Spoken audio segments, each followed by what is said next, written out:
On February 9, 2004, a 21-year-old college student disappeared in rural New Hampshire. Her name was Maura Murray.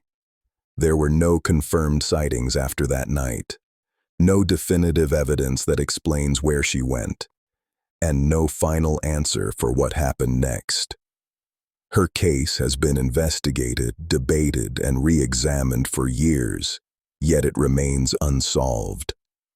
What makes this disappearance so unsettling is how quickly it happened and how little was left behind. Maura Murray was a nursing student at the University of Massachusetts Amherst. She was described as capable, structured, and ambitious, someone who had clear direction in life. Cases like this often start with a single assumption, that a person planned to disappear.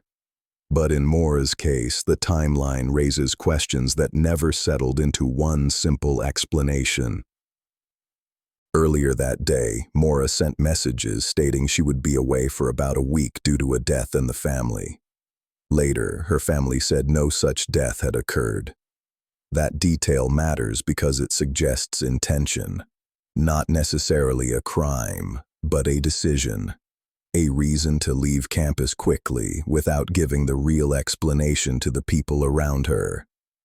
Investigators documented that Maura was last seen on surveillance footage earlier in the day at an ATM.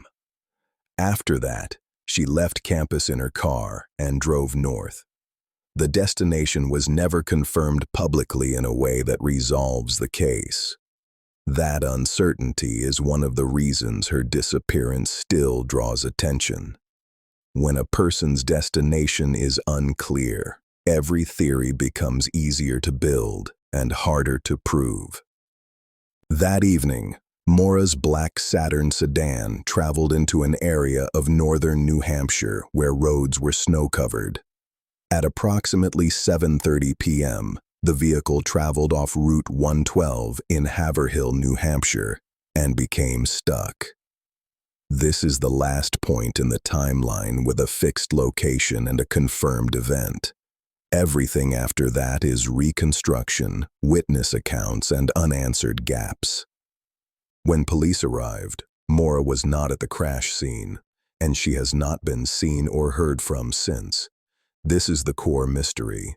A narrow window of time on a cold winter road with no confirmed trail afterward. If she left on foot, where did she go? If she got into another vehicle, with whom?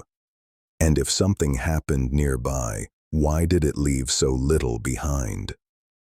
In many missing person cases, investigators eventually get one of two things: a clear pattern or a clear mistake.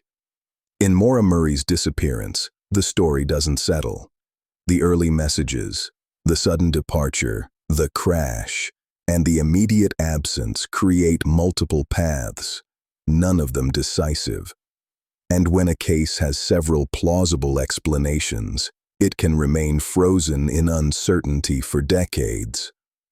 Over time, theories divided into a few broad categories.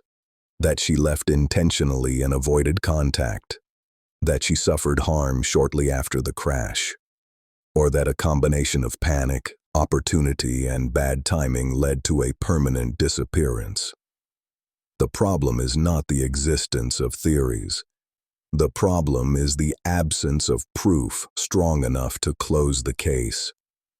Maura Murray's disappearance became one of the most discussed modern missing person cases in America. Part of that is the timeline itself, but part of it is the emotional logic of the mystery. A young woman leaves a normal life behind, crashes on a rural road, and then seems to vanish into a night that offered no obvious escape route. The gap feels too large for a simple answer, and too quiet for a definitive ending. More than 20 years later, Maura Murray remains a missing person. No confirmed sightings, no confirmed location after that crash scene, no conclusion that ends the questions. Some cases become cold because the evidence runs out.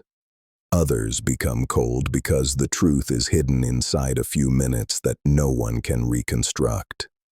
And until something new emerges, the disappearance of Maura Murray remains exactly what it has been since February 2004.